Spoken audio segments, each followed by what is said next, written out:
All right, ladies and gentlemen, welcome back into In the Clutch Season 3, Episode 5 already. It seems like we're just flying through this football season, and we didn't have an in-person podcast last week. I wasn't on, but for me, it feels like it's been forever since I've been on the podcast. Just 2 weeks, but I'm glad to be back here with you guys. Yeah, I think it was week 2 was the last time I was on the podcast, but broadcasted a pretty good game on Friday night and excited to be back talking some more Central Illinois football. Some great week of football behind us and plenty more ahead of us as well. Definitely. Well, this is always one of the more fun times of the year because you can start to kind of, picture, feel some playoff things. That's what everyone is looking towards. For anyone that maybe says, why do you guys make such a big deal about the playoffs? Well, A, they're the playoffs. And then B, the football postseason is a little bit unique in Illinois because, it's one where not every team has the chance to play in it, right? You look at volleyball, you look at soccer, every one of those teams is at least playing in a regional quarterfinal game. Whereas in the football season, if you're not, qualified for the playoffs and your season's over, you didn't even make it. So, it's kind of, that extra added incentive. It's almost like starting the postseason in like the sectional semifinals, for example, right? Really, looking forward to it. We got a really good slate of games here this week. I think I mentioned this in earlier podcasts. In past years, it feels like, kind of weeks 4 through 6 or 7 have kind of been like dead weeks in terms of like, marquee games.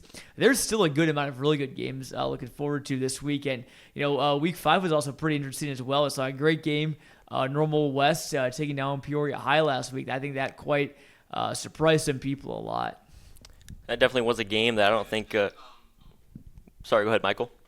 This is the this is the first week we start to see teams get playoff positioning. The undefeated teams reach 5 wins, so they're officially in the playoffs. So it's fun to see that dynamic now. Like you said, John, the playoffs are coming, and you're now seeing teams clinch those playoff positions. And as far as the slate of games goes, there's a lot of good games to get to from last week, and you said it, John. There's a lot of games coming up this week, so we're right in the middle of things, and it's pretty exciting. Absolutely, Michael. And what I was going to get at before I started talking there was just in years past, there have been certain divisions that have been a little top heavy, but I think we've gotten blessed to see so many good football teams this year. Like a lot of teams that are fighting for playoff spots, and not necessarily that they're a borderline playoff spot, but just that all the conferences that we cover around Central Illinois have been so strong this year. Yeah, that's a great point. There's a lot of conferences we cover, and more or less all of them are pretty open as to who is going to win the conference at this point in the year. And that these teams that maybe got off to rough starts of the year because they had a very tough first half of their schedule. Now they're into the back half of the schedule with a lot more winnable games. So you're going to see those teams really crank up the heat as well. It's just another thing to keep an eye out for as we approach the playoffs.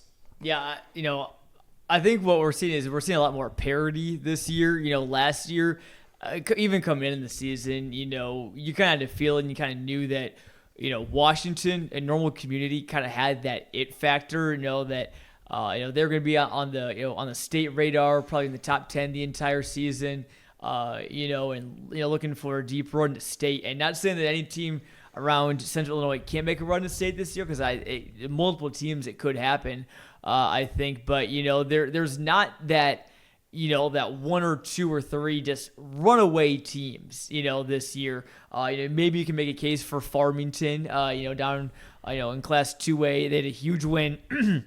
Obviously, last week we'll talk more about that here in this show. But, and Community is still very good. Washington is still very good. But, I think that last year there's not like those two teams. It's like those guys and then the rest. It's everyone's kind of all in that same pack now. And, I think we're kind of seeing it too, especially in like the AP rankings, which again are functionally meaningless, but, a good kind of indicator of where some teams are at. It can be flawed. But, there's, not a ton of teams, at least in the top 10. A lot of teams in the area that are in receiving votes, but not a ton of teams in the top 10. That's just because everyone is just kind of stuck, at least for right now, kind of in that little purgatory almost, with the exception again of a few teams that are ranked near the top of their respective classes.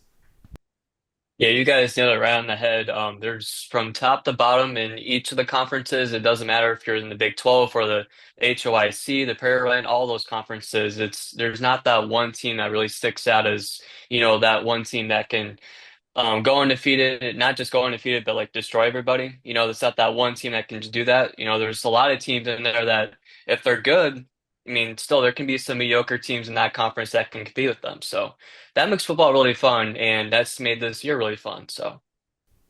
It definitely has been a good start to the year, and we'll get more into specific conferences later on. We're going to be talking about what we personally think. We all are covering an individual conference. We're going to think of our personal predictions for the end of the season on those conferences. We also have a interview with East Peoria head coach Sam Durley by our Gavin Russell later on in the show, so stay tuned for that. But first off, we're just going to go ahead and talk about some games last week that really stuck out to us. A couple of the ones I have here listed for Mid-Illini: big win for Pekin, 30-27 over Morton. Washington, 42-0 over Limestone, as they really have asserted their dominance over the Mid-Illini at this point. They're starting to pull away a little bit. Dunlap 37-7 over East Peoria to give them their first loss of the season, and Metamora 36-22 over Canton. Another one that stuck out to me, Teddy, is that Peoria Notre Dame over Champaign Centennial game. And Champaign Centennial has had their struggles in the past, but they're a rejuvenated squad, and they are really, really making some noise in that conference. But PND, they got out to a lead early, and now they're sitting at 3-2, and now they're kind of on the cusp of that playoff threshold where you need 5 wins, and it is a really, really important back half of the schedule here for Lawson Alwyn and company. Yeah, definitely. That was a huge win for P&D. Got a late 4th down stop. The game was down in Champaign, so I know a lot of people in our area didn't see it. I didn't see it, but I, heard about it. Saw a couple of the highlights. That was just a huge win for P&D. It helps them kind of stay ahead of the chain, so to say, if you're giving it an on-field football analogy in terms of getting that 5-win mark and everything. But going back to the Mid-Illini, good win for Pekin in a close game against Morton, and I think there wouldn't have been many people that would have predicted that Morton would be 1-4 at this point in the season. That's nothing against the Potters, because I saw them week 4 against Metamora. It's a good football team. It really is a good football team, and Isaac Davis has been really impressive this year. But you look at their schedule. I mean, you play Muhammad and Rochelle. The 2 very good teams. They drop both of those, and then you drop very close games to Metamora and Pekin, and then now you're looking at 1-4. Morton's backs are against the wall right now. Maybe there's a chance they sneak in at 4-5. But if you don't want to bank on that chance, so Morton's gonna have to probably win out to get to a playoff spot. So they have some I think winnable games coming up, but it gets tough at the end, and they play I believe Dunlap and Washington. I think just off the top of my head. So a team to keep an eye on for sure. Not ruling it out, but it should be some big games coming up for the Potters. Yeah, I think a game that sticks out to me, especially like in a smaller conference like the HOY, was Eureka against Clinton. 2 really good teams in that conference, 2 undefeated teams going in. Eureka ended up getting that win, 19-14. Something that really stuck out to me was the fact that it was a really good game, a really big game, and you're going to get a lot of those in that conference. And Eureka ended up pulling that out. Big performing defense there for the Hornets, and shout out to their quarterback Austin Gerber. 122 yards passing and 58 yards rushing with 2 touchdowns. So good performance from him. And I want to say something while I have it pulled up. I remember I said last podcast episode that Richwood Champaign Central game was going to be a game to watch out for because they're 2 very similar teams. That score ended up being 8-9.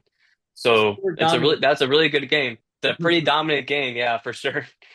Pretty much a high baseball scoring game if you really want to think about it that way. I wasn't there obviously to watch that game, but I'd assume the defense has really stepped up in that game, and I'm sure it was a really good game. So definitely. And real quick, while we're on top of the Big 12, you mentioned Champaign Central and Richwoods. I want to pose a question to Teddy Dalton and Michael. What were your guys? Again, I was there at the game, but I want to hear what your guys' initial thoughts were. I know Teddy, you were actually at the game. Dalton, I don't believe you were at our game last. It all happens, all this stuff, so much going on. I can't remember who's at what game, but what were all your initial reactions to Normal West beating Peoria High? Was that anything you expected? at all? How surprised were you? Teddy, how impressed were you of Normal West effort last week? I was very impressed by Normal West, and I thought, a couple weeks back when they faced Normal Community, I had that as a game I really had circled because I was high on Normal West. I really was. I thought their offense, the first week we saw them, was impressive. Their running game was very dominant, and so I definitely wasn't expecting them to go out and beat Peoria High because I also talk about Peoria High and their high-octane offense. No quotes. They are a high-octane offense. I'm just saying that's what I've been saying in the past, and I wasn't really expecting Normal West to beat them in that week, but I'm honestly not entirely surprised of all the teams that would have upset Peoria High that it was Normal West because they played a great game. Yeah, as me and our very own Cody Roskins were driving back from our small town third out game that we covered, he was like, "Hey, see if that game's still going on," and I kind of assumed it wasn't, but I pulled it up anyway, and sure enough, it was Normal West was up 20-18 with 90 seconds give or take to go, and I had to do like a double triple take. I was like, wow, I hope whoever's running graphics it didn't make a typo or something because I'm not absolutely stunned that Normal West was the team to knock off Peoria High, but I am stunned that they held them to 18 points given, like you said, Teddy, that high-octane offense that hardly anybody in this state can stop that Peoria High has. So, I mean, what a win for Normal West. Yeah, definitely. Yeah, obviously the elements were a big-time factor, right? The wind was, we saw how much of an effect they had on that game and many games across the area, right? There were not a ton, there were some, but not a ton of quarterbacks who had big passing days. A lot of them had good running days, a lot of good strong rushing performances this past week. But those 30 to 40 mile an hour winds were just when you're going against it. I mean, it was almost like a death sentence to your offense. I mean, you really couldn't get much going unless opened up some big holes on the ground. And a Normal West defensive line, were able to fill in the gaps, and they didn't let Peoria High's offensive line, which was much bigger, by the way, take them to school or open up any huge holes. There was one long run from Natarion Pollard in the opening drive of the game. I believe one of the first plays of the game. And after that, a long touchdown pass to TQ Webb, which is a great highlight catch right there. There was no big plays for Peoria High, which you just don't really see that often. So I think this is kind of a back to the drawing board week for the Lions. I think I don't know exactly how much of it was the elements versus how much they just stuff that they didn't execute. Obviously some penalties really hurt them a lot. Got to work on that. So Peoria High has got some work to do. I think to kind of be that next level team. Obviously, they're still in the top 10 for the week. So, they're still obviously very good, still very much in the Big 12 mix. But if we're talking, okay, they want to be a state title contending team, there's some things that were kind of evident that Normal West that they got to work on going forward. I'll add on to it. I actually didn't figure out the final score of that Peoria High Normal West game until I watched your segment on WMBD, John. And when you were talking about that game, I was like, oh shoot! I mean, Peoria High lost. Wow, that was actually shocking to me. I figured like a lot of people figured, Peoria High is really, really high, like Teddy says, octane offense. I just figure, they're just going to run away with the game, and they usually do run away with those kind of games against Big 12 opponents, but not this time. Norwell West stepped up big. Surely the elements had a big thing to do with that. I heard that Peoria High had a punt that went to the line of scrimmage, and Norwell West returned it for a touchdown. I mean, that's pretty much what the elements do for Peoria High. So. Pretty surprising. That's all I got to say for it, though. Definitely, and sorry, John, if you were trying to say something. No. I was just gonna say, great insight there, Michael, and but I also Dalton again. You were at a big game too last week. Not to change the subject or anything, but that was a big game last week. I didn't obviously get to see or hear any of it, but 40-0. Jeez, that is that the Farmers took him to school. That was a statement win, and boy, what a performance from Lane Wheelwright! Holy cow! Yeah, you were just talking about how not many quarterbacks had big games because of the weather conditions. Lane Wheelwright said, "Weather schmether, I don't care." Wind who? Nothing can stop this cannon of a right arm I got.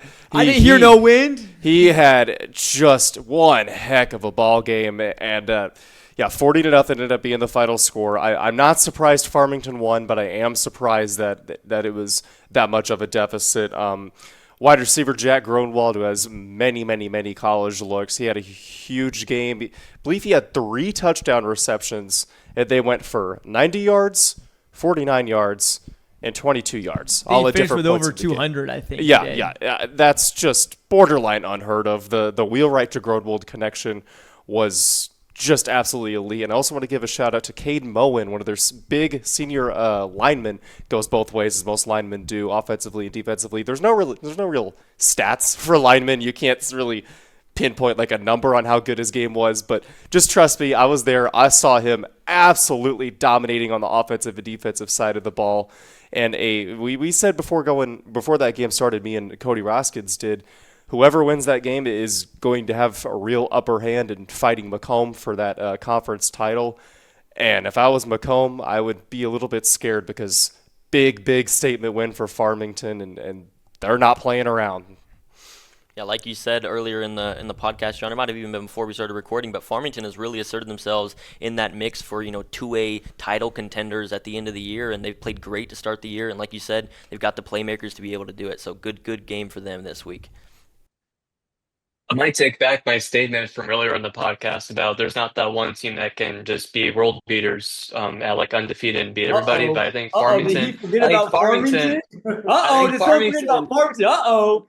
I think Stop me alone. Farmington is that one team. If there was that one team that can prove me wrong about what I said earlier in the show, I think it'd be Farmington. The Farmers, I mean, I know a lot of the kids in that high school played football. So the way I like to think about it is Farmington, you farm and you play football.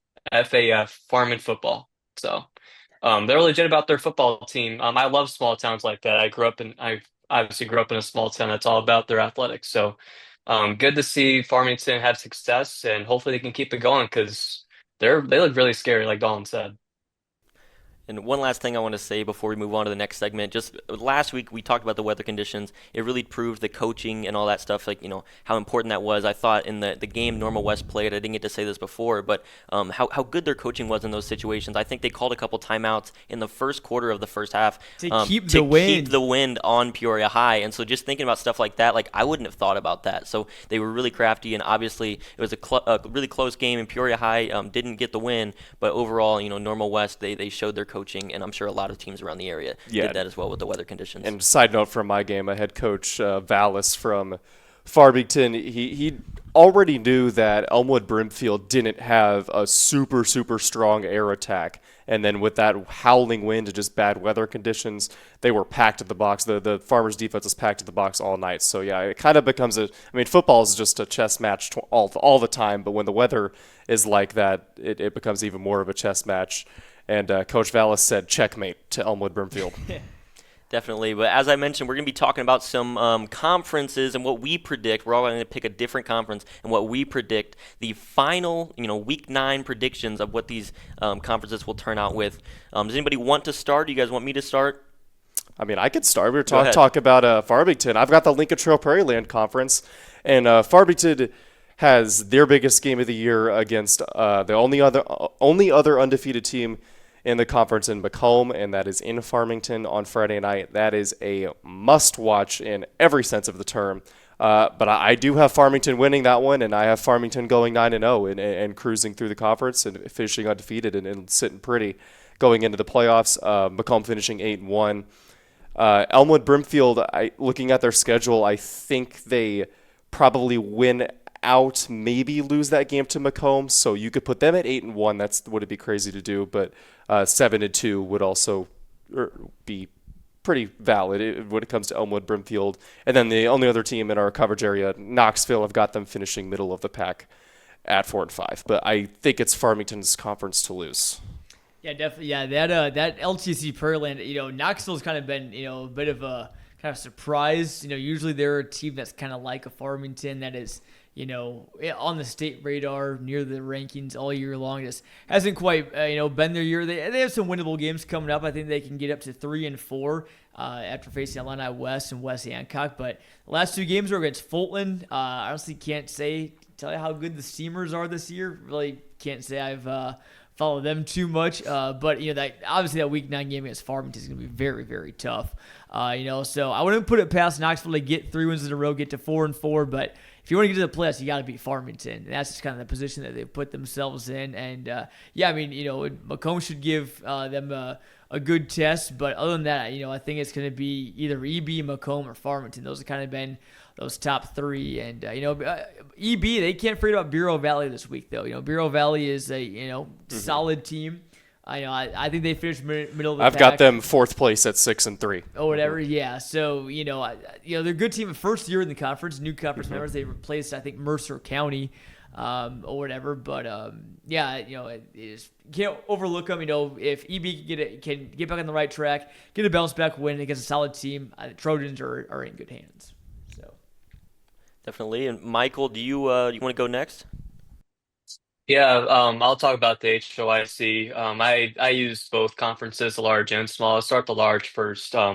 You want to talk about a conference that reminds me of like the really good college football conferences, like the Big Ten and SEC, because like there's so much depth in this conference. Like there are games galore for the next few weeks of the football season. You want to talk about the 4 teams that are at the top of this conference. Eureka, I already talked about them. A really big one against Clinton. Clinton's also a really solid team. They're undefeated overall record and undefeated in the conference. So is Tri-Valley. Tri-Valley's at 4-1, 3-0. Clinton, even though they lost to Eureka, still in conference title contention at 4-1, 2-1, 2-1 in conference. Shelbyville's also in it too, another team that's 4-1 and 2-1 in conference play. And the reason why I bring up the fact that this conference reminds me of like the Big Ten and SEC is because there's so many good games ahead for these teams. I mean, Eureka goes to Tri-Valley and Shelbyville in their final 2 weeks of the season. Shelbyville hosts Clinton, and Tri-Valley has Clinton as well. So Tri-Valley has a couple big games. Eureka has big games. Shelbyville has big games. So you're going to talk about the top 4 of this conference having really big games to come down. If I were to have a conference winner, though, I think Eureka put themselves in a really good position to win this conference, especially because they're the only undefeated team overall. So I had to give the nod to the Hornets, even though there are so many good teams in this conference. You can't really go wrong with the 4 of them. So in terms of the small division, there are really 3 schools I think that have a legit chance of winning it. Leroy, they're 5-0, 4-0 in the conference. Warrensburg-Latham, the Cardinals, 4-1 and 4-0 in the conference, and Gibson City and Belvin Sibley, they're also 5-0 and 2-0 in the conference. There are also really big games in that conference. Leroy will travel to Warrensburg-Latham on October 11th, and they'll host GCMS the next week. So really big games for Leroy. Warrensburg-Latham, they'll host, Warrensburg-Latham has big games too. Look out for Tuscola at 3-2. They put themselves in a really interesting spot to make themselves in this conference or make themselves competitive in this conference. They host GCMS this week. If they were to beat GCMS, Tuscola puts himself in the conference race. But if they do lose to Gibson City and Belvin Sibley, then I wouldn't count the Warriors as title contenders. But as far as who I got to win that conference, I'd probably say Leroy. Probably be my best bet. But like the large conference, you can't really go wrong with the 3 teams. So, yeah, kind of expanding our coverage area a bit. Obviously, most of those teams not in our area. Obviously, Fieldcrest is, but the Knights are having a bit of a down year this year. As is Hayworth. They're in our coverage area too. They're at 2-3 right now. But again, like you said, probably off the pace in the conference title race.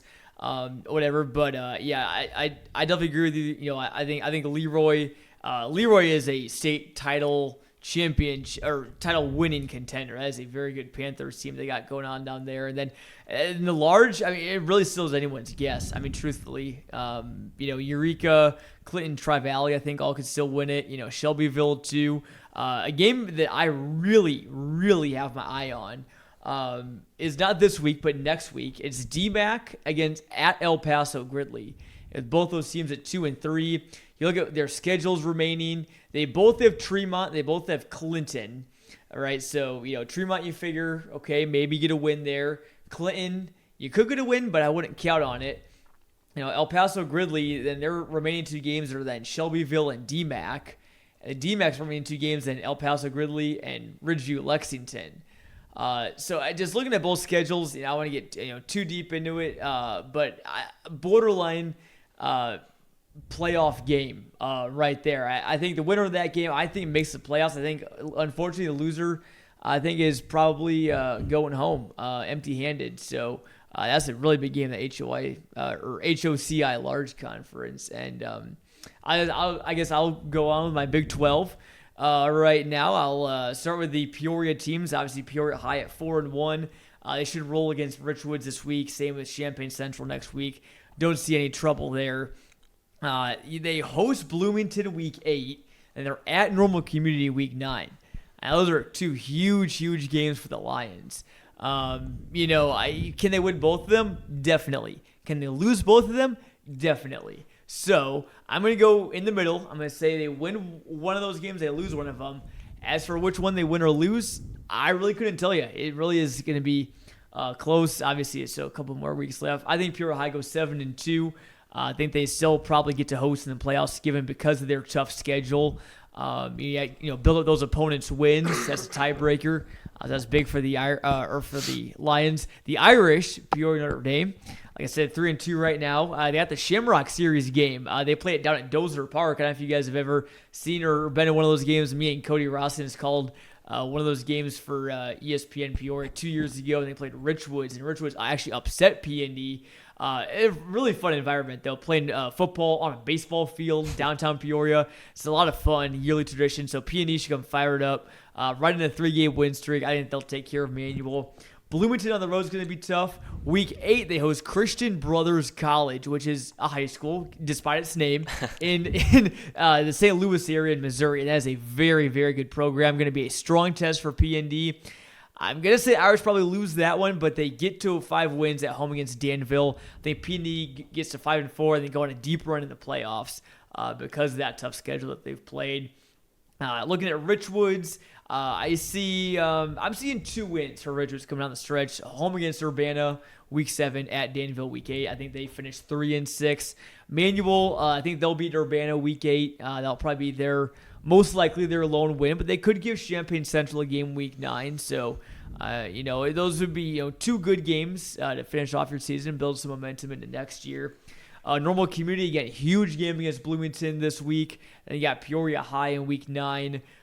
In between, you got Danville and Centennial. 2 solid games, but they should probably win both of those. I'm going to say, oh boy, this is also really tough to pick as well. I'm going to say Community. I think they go 8-1. I think they finish off the rest of the season without a loss.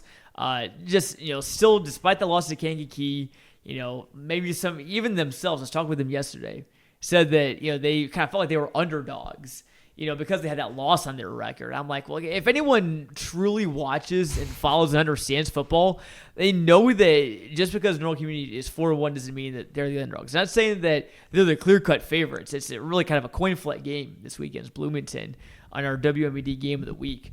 But just because you have a loss doesn't mean that you're a worse team. Bloomington hasn't played a team like Kankakee this year, and I would say Kankakee would probably do the same thing they did to Normal Community against Bloomington. So I think Community goes 8-1. Normal West, really front-loaded schedule, things are easier for them. I think they beat Wabansie Valley this week. Then Manual, Champaign Central, Urbana, all big wins. West is coasting, I think 7-2. That's how I'm seeing it. Bloomington, again, some good games against Normal Community, P&D, Peoria High, and then also Centennial. Arguably for their tougher games of the season, I want to say Bloomington goes 7-2. I wouldn't be surprised to see them go 8-1. But some big tests coming. I'm excited to see what they're made of, though, and and again, I know a big talking point for us this year has been those 7 teams in the playoffs like they had last year. I don't know if we get 7, but I think we definitely get 6 in the playoffs for the Big 12 this year. But tell you want to move on to your Middle Illini. I definitely agree with you on the last statement you had. Not 7 this year, but the 6 I do think are very quality playoff contenders, like P&D. Even if they're at the bottom of those, making the playoffs in the Big 12, they're still a team, like you said, that can really make a run deep in the playoffs. Just because if they get to 5 wins, they're a team that a lot of people might overlook, but they really are a good program. Yeah, building off that, I think 6 teams, but 6 teams that we could be talking about 2-3 weeks into November for sure, coming out of that conference. Really, really strong. And for me, I'm going to go ahead and wrap it up with the Mid-Illini here. I'm going to start from the bottom. I'm going to go My eighth place team, and I'm sorry to all the Rockets fans out there, I am going Limestone. I have Limestone going 0-9. I think the winnable game that they have down the road is going to be a tough one against Canton, but I have Canton getting the edge over them. They've just shown a little bit more offensively this season. Last week against Metamora, they put up 22 points and a pretty close loss to Metamora, which is a good team. But ultimately, I do have Canton though going 7th in the Middle Illini with a 1-8 record, with their final win being, or their one win being over Limestone in Week 9. And this is number 6 here. This is not something I would have said at the start of the year. I just wasn't predicting it, but I have Morton. I have Morton at 2-7 to end the year, and I think if 2-7, they play Metamora, Washington down the stretch, correct? They play Limestone, East Peoria, Dunlap, and Washington. Okay, that's right. So they're 1-4 right now. I have them losing to East Peoria. Wow. I think East Peoria. Gets the win and gets into the playoffs, and I think they lose to Dunlap, and I think they lose to Washington. East Peoria. Listen, it wasn't just a thing at the start of the season. Everybody, when we get the interview later on, you're gonna feel the energy that East Peoria brings off, and I think this is their year to at least sneak into the playoffs. So they've been building up to it, and that's my upset prediction for coming up. But then at number 5, I do have East Peoria, 5-4 and 4-4 in Middle Illini. I think they have a tough part of their schedule ahead. Obviously, they started off 4-0 and lost last week, but I think they do get that one win over Morton and really upset them at home. They have great chemistry, and we're gonna see more about that in the interview. And then in 4th, that the bottom half of the top half is Metamora. I have them finishing at 6-3, 4-3 in conference. They've shown the ability to score. The only thing about them is it kind of scares me, their use of some weapons. I feel like they could have in certain situations been like Jadon Cranford, for example, they could have earlier on in the season. We don't know exactly if there was something going on that caused them. They're trying to kind of keep them fresh. They have 3 great ball carriers, so they're kind of thinking right now is why run any of them into the ground, tire them out. Especially if we're trying to make a long playoff run. Fresh legs go a long way in the playoffs. So. He's had some more carries, some more bigger games as of late. But you're right, he was pretty quiet. Didn't get a ton of work for the first couple weeks. But you got Evan Kyle and Stephen Petrie. That's what those guys are there for. But yeah. Anyway, back to your point. Definitely, they do have playmakers, and just because they're 4th in the middle line doesn't mean they're great, not a good team, because they really are. And then at number 3, I have Dunlap. I have the Dunlap finishing 7-2. They have a really explosive offense. They lead the middle line in scoring with over 200 points this season. And they've lost a close game to Pekin, but honestly, that was a give or take game. You could have had Dunlap at 2, Pekin at 2. I have Pekin at 2. And maybe I'm a little biased, but I think Pekin beats Metamora this week. I just do. That both of them beat Morton by 3 points. Although I have Morton at 2-7, it's not that I don't think Morton's a good team, because Morton is a good team. They made the playoffs last year, but I have Pekin taking the edge over Metamora, and they already have a win over Dunlap, so that would put them over them at 7-2, 6-1 with the loss to Washington. And at the top, I have the Dogs from last year, the Washington Panthers, 7-2, 7-0 in the conference. They have the experience from last year. They played the tough competition earlier in the season, so they know what to expect, and they have an easier side of the schedule ahead of them. So that's the Middle Illini predictions for me. Maybe a little bit biased for Pekin at 2, and Morton some falling to takes, 6. But some bold takes, but hey, that's, gonna have some Potters coming for your head, Teddy. My goodness. I was gonna say Teddy better not be showing face in the city of Morton. Your Twitter mentions are gonna be blowing up as soon as they get that 3rd win, man. Oof. Definitely turning off my Twitter notifications tonight. I think East Peoria at 4-1. I think they get that 5-1 mark to make the playoffs. I think the easiest game they have ahead on their schedule is the game against Morton. Not that Morton's a bad team at all, because they're a great team. They're probably the best 1-4 team in the whole state. I mean, that's just how good they are. But I think if there was a game for East Peoria to win to make the playoffs, it would be that game against Morton. So I do side with you, Teddy. I think that game is going to be really close, in my opinion. I think East Peoria does squeak that one out, though. That's a great question, Michael. I was thinking the same thing. Obviously East Peoria's 4-1, got a lot of big games coming up against some strong teams. Which one of them is the one you think they're going to win the best? And I was thinking the same thing. I think East Peoria's best chance for a win, not saying that this is the worst team out of this 4, but I think their best chance for a win is Metamora. You look at that Week 8 game last year, that crazy comeback they had. That was kind of the Dalton Oakman coming out party where he just kind of went crazy in that second half. And again, I think Metamora is a phenomenal team. I think they could win the Mid-Atlantic this year. The thing was with them, sometimes they, looks like sometimes they play the level of their competition. Metamora could beat a team like Washington, even though they didn't early in the year. I think, they could. I think they could also lose to a team like East Peoria.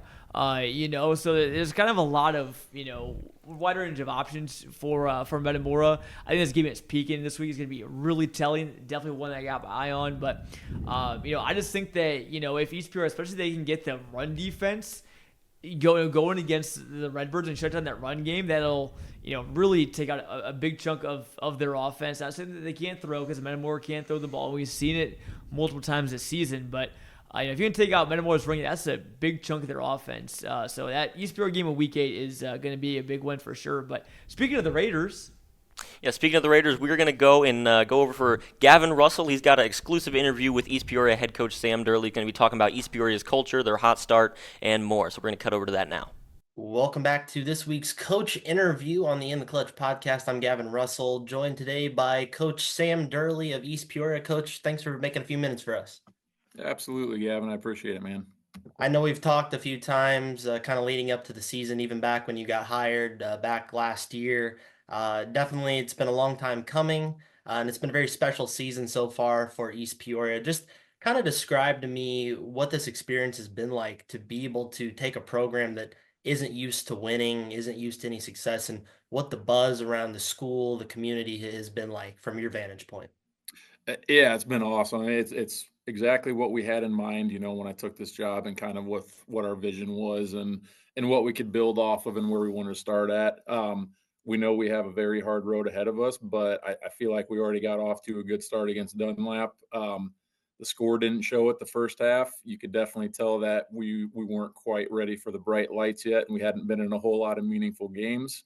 But we battled in the second half, and we kept it respectable. And looking back on the film and everything, we did a lot of good things, and we moved the ball. We made some dumb mistakes, and our mistakes were mental, and it wasn't anything physical or lack of ability. So I'm very happy with where we're at. I think a lot more good came from a game like that against Dunlap, and it didn't alter where our guys' headspaces are at right now. I think there's a lot of confidence and there's a lot of excitement, and they've been in a losing situation before. So being able to take a lot of good out of where we're at right now from taking a few lumps against a great team like Dunlap, that outstanding talent, outstanding coaching staff, and they were every bit as good as what everyone hyped them up to be, for sure. So I love where we're at right now. We have a lot more to do, and we have a huge test again coming up this week. But we're all very excited, and we're very confident with where we're at right now as a group moving forward.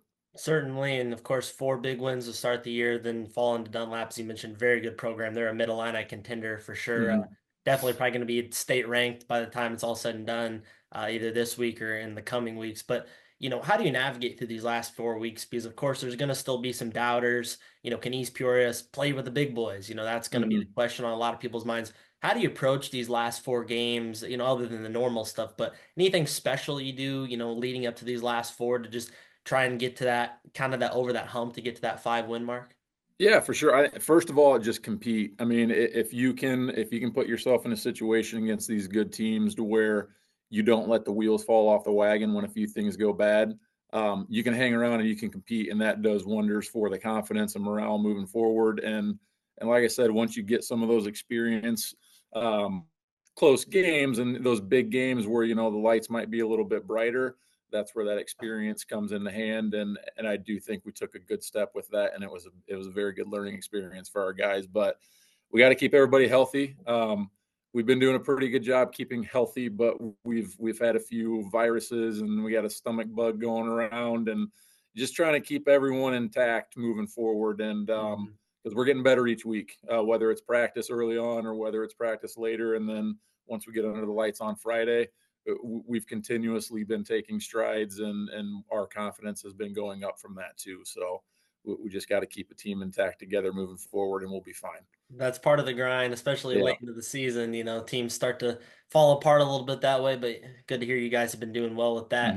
Kind of on the subject of players, as you get to know your team, over the 5 weeks that you guys have played, of course, there's several great players. Dalton Oakman was Clutch Sports Athlete of the Week a couple weeks back. A lot of great guys, Aiden Hindert, Joe Clark, many others we can name. But who are some guys you've been impressed with that have really been kind of difference makers, even in the little areas so far, that have been just key contributors to this 4-1 start? Yeah. First of all, you guys got like RJ Jackson, who's a sophomore who we knew would be a stud, and he's kind of taking that workload. I wouldn't say that one's a surprise by any means, but he's taken a huge role in the offense and in the team moving forward. Um, I'd say one of the biggest surprises up front has been Gavin Eppers, who's I would say a little bit of an undersized offensive lineman. He's been doing a good job for us in the middle there at center, and being able to kind of balance some things out and have some of that seniority, him being a senior and everything. He's done a very nice job for us, and I know he'll continue to improve. And he's also kicking PATs and field goals for us too, so he's getting some points on the board as well. I'd say one of the huge ones, a couple of them. Mason Watson is a baseball player. I had him in a class that I was subbing for last year. Looked at him and basically just said, "What the heck are you doing? Why are you not playing football?" And he just never thought about it. No one talked to him about it. And he's a starter on offense and defense. He's our fullback and he's one of our linebackers, and one of those kids that you just need that personality on your team as well. So he's done a great job on both sides of the ball and special teams. And then another big one that's been very, very good for us on both sides as well has been Jackson Aarons. Pretty familiar name with sports like baseball and basketball. He's a phenomenal basketball player, phenomenal baseball player. I know his dad and his family. They're from my hometown, so I kind of grew up around them a little bit. And I also had him in elementary school, so it was just kind of one of those names that immediately pop into your head when I took that job. Is that's a kid that he has to go out. He's got to give it a shot. He's never played football. I was kind of in that same boat going into high school, and it ended up working out for me. And he's one of those kids where he's a little bit raw in some areas, absolute freak athlete, and football could hands down be his best sport in a year and a half. And he's already on a very, very good start to it. And I know he's enjoying it. So we got a lot of those guys that once you get past the kind of getting through their raw ability and tapping into learning football a little bit, I think it's going to be a lot of fun moving forward, because we already do have some very good athletes and football players that have been playing in the past. So it's been a lot of fun. Sure. And, we've definitely noticed those guys. Aaron's had a big week a couple weeks ago against Canton. They made some touchdown catches. Watson, as you mentioned too, has filled up the stat sheet as well. So very good to see. One other thing I know we talked about back when we did the initial article when you came to East Peoria, you brought a lot of staff with you. Having some of the guys I noticed, former players in the mid-Illini, what is that like for them to be able to come back and coach, kind of the next generation, even if it's at the JV level? What's that experience been like? It's awesome. I mean, and I guess it's kind of learned, because that's the experience that I had from Coach Barth, who's over at Washington now. When he took the job at Eureka High School and talked me into going out for football, most of his JV staffers were guys that he had just had at the college when he was the offensive coordinator there, that right there in town. And that kind of showed right away the family that they had, and the bonds that he had, and the relationships that were created. And a lot of those guys ended up being coaches and going into coaching. Some of them had nothing to do with it later on. They just love football. And I kind of got lucky enough to fall into that situation where we were all leaving the college, and I took a head coaching job, and he took a coordinator job over at Washington. And all of our guys that came to Eureka College because of him, they're with me. And it's kind of a full circle moment, because that's exactly what he did his whole career. Was his coaching staff ended up being his former players that played for him. And that's where we're at right now. And I could not be having more fun. And I could promise you that all of our coaches would say the same thing. We're enjoying every minute of it. And there's a lot of fun, with families behind the scenes, but also just getting to go to work and still being on a football field together, even though we're, on it with a different logo in front of us. It's been awesome. We're enjoying it. And I would not be where I'm at with a 4-1 record and where our team is at right now, and the confidence level that I have, if I didn't have those guys with me. So they're a huge part of it for sure. Indeed, and one I noticed was Noah Burlett. He made a one-time broadcasting appearance with Clutch Sports. So I'll have to ask him about I that. remember you He, told me he that. put the headset on one time, but no, great to see all that. Kind of last thing for you, we'll wrap it up here shortly. Mhm. What's the vibe just around the community been like? I know you guys have reached out significantly into the community. I've seen your posts on X and Instagram about going to the local businesses and stuff, restaurants. Mhm. What has that experience been like just for the community as a whole? I think that's probably been the biggest piece right now is everyone knows that, every coach is going to come in with a different, I guess, idea or structure of what they want to do and how they want to kind of build around where they're at and what they have. Again, it goes back to a learned experience, but the biggest part of every experience I've been involved with has been the community and family. And that's whether, fundraising, but then also going out and helping people, being supportive, going to all the other athletic events when you can, getting involved with parents because it starts with that. And, that's one of the first things we did was we had a parent meeting and we just kind of shared our vision and what type of coaches we were going to be, and they're going to get full transparency from me and our staff. And once they kind of, I guess, get across that bridge where we can reach out to them first and we make that effort, they're all about wanting to help out. And that's kind of where we're at now is I have a great group of parents who are doing team meals and they're getting sponsorships, and we're going to B-dubs this week, which is awesome. Like so a lot of local restaurants that have reached out, and some of them have catered, some of them let us go to their restaurant. We went to Burger Barge. That's what high school football is about. And I think that's the one thing probably with, being in college for so long, we got lucky being in a small community like Eureka and we had great support. But that screams high school football to me is when the community gets involved. And I know that was a piece, not necessarily because of any past experiences or anything, but that's just something that I wanted to kind of try and recreate or build a bridge and build things up a little bit.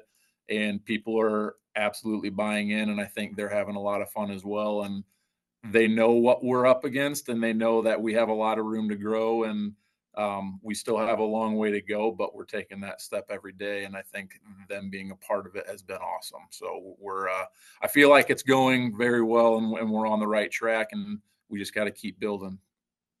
Very good to hear. East Peoria football is definitely heading in the right direction, something that hasn't been done in a very long time, but definitely good to see things going right on the east side. So thanks for your time, Coach Durley.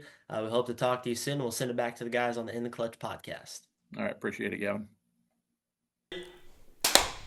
Thank you, Gavin, and thank you, Sam, for joining us for the interview today. And you get a little bit of an insight there on East Peoria and their journey so far this season and what it looks like for the rest of the season for them. And it's going to be exciting to see how they finish. Obviously, we talked about that, our last segment 11 minutes ago. I have them beating Morton going into the final stretch, but it'll be interesting to see how East Peoria concludes it. But overall, we're going to be wrapping up here. Last thing we want to say, we're going to all pick one game of the week that we're really excited to see, a game that kind of stands out to us. Anybody want to start? Yeah, Go ahead. I'll start. I'm going to go with a game that maybe we haven't really talked about yet. I feel like this is a team that kind of comes up near the end of our podcast a lot. I'm going to go with the IVC Gray Ghosts. They host Peru St. Bede this week. I know, big chance, I think, for IVC to pick up a win. I think St. Bede is 1-4 right now, if I'm not mistaken. And, IVC is, showing some good things this year, so looking to kind of put it all together. That's been the big thing for them the past few years. But, it's an opportunity for a win. You can get one. And then, obviously, you got Pontiac, Rantoul, weeks 8 and 9. So, again, you're probably not looking at a playoff bid for IVC this year. But, wins are good for that program, especially going forward. Show that, hey, we can win a football game. Winning a football game isn't easy. Some teams make it look that way. It is winning a football game is not easy. So if IVC can do that and say, hey, we can beat a team like this. We can beat Pontiac. We can beat Rantoul. Maybe next year we can start beating some of these other teams. That does a lot for the program going forward. So. Yeah, I can go next. But game I really got my eye on is Normal U-High versus Glenwood out of Chatham over by Springfield. I think if I have my Illinois geography correct. Yep. But coming out of the Central State 8 conference, Glenwood is 4-1, but they're undefeated in conference, and Normal U-High 3-2, following last week's loss by one possession to Rochester. But I think Normal U-High might bounce back in a big way here, and if they do, that would be absolutely huge. I mean, QB1 Alec Wheeland is on an absolute heater right now. Would you say Johnny threw the ball 51 times last week? Something just insane. For 402 yards. And 4 touchdown passes last week. And if UI could, I mean, it's not going to be easy. Glenwood, that's a really good team. It seems like all of their sports teams are good just every single year, but that's besides the point. But if normal UI can pull that out at home versus Glenwood, I could really see them finishing the year 7-2 because their last 3 games are Decatur, Eisenhower, Springfield Southeast, and Springfield Lanphier. Oh, yeah. So big, those are all wins. Yeah, big game for normal UI. I mean, 7-2 looks a lot better than 6-3, but I got my eye on that one for sure. It's a big win for UI because we saw this last year.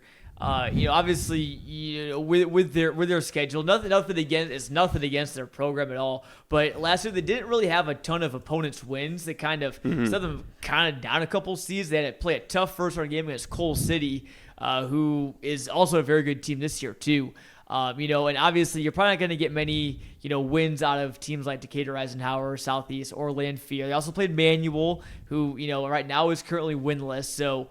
The more wins you can get, or whatever, that's huge for their playoff seeding. Because if you're 6-3 with a low amount of wins, you're probably guaranteed to be on the road. If first round of the playoffs, against a tough team, you win that game, you're 7-2. Maybe you got a shot at hosting in the first round. Yeah, they also had big wins over Lincoln and Decatur MacArthur, who are both also having down years. So this is a huge resume booster. And Lincoln and MacArthur, pretty decent. Not bad at all. No, tough schedule. I mean, UI, Rochester, and Glenwood all in that conference. The CSA East, I think, is far stronger than the West, even with that addition of Quincy Notre Dame, who's a top 10 team in Class 2A.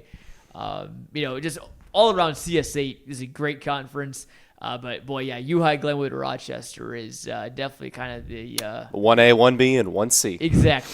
Bingo. And Michael, what about you? What game are you picking this week? Gon had already mentioned this before, but I think Elmwood, Burnfield, and Barrow Valley is going to be a really good game and a game to look out for. How does Elmwood, Burnfield come back from their not just losing to Farmington, but getting the break speed off of them from the Farmers? I mean, that wasn't really a game that was a good game. I mean, I don't know how else I could explain that game. I mean, it was one of those games that everyone's like, oh, the top 2 teams in the Lincoln Trail Prairie Line Conference, this is going to be a good game. And then Owen Burnfield just flat out loses. And how do they come back? This game against Barrow Valley, a really solid Barrow Valley team at 3-2. How do they come back and beat Barrow Valley? That's going to be a game to look out for because now they're not playing top seed in the conference. Now they're playing pace with the conference. Now they're going to try to keep pace with Farmington and Macomb. So how does Elmwood Burnfield come back? And they're one of the teams last year that didn't make the playoffs. So this one against Barrow Valley makes them ever so closer to getting that 5-win mark to make the postseason. Yeah, I'm curious to see if Farmington would do what they did at Elmwood Brimfield to Macomb this week. If they can do that again, they can repeat that same type of performance. Farmington's number 2 in Class 2A right now. I think you're looking at potentially the Farmers. I don't know about being number 1, but I think they should definitely receive some first place votes for the top team in the state. If they can do that to Macomb, who's also state ranked, they snuck into the 4A number 10 spot this week. So as a state ranked matchup, and again Farmington, a win there could really put them on a lot of people's radars. Not even maybe the best team in Class 2A, but maybe one of the best teams in any school, maybe 4A and below in the entire state.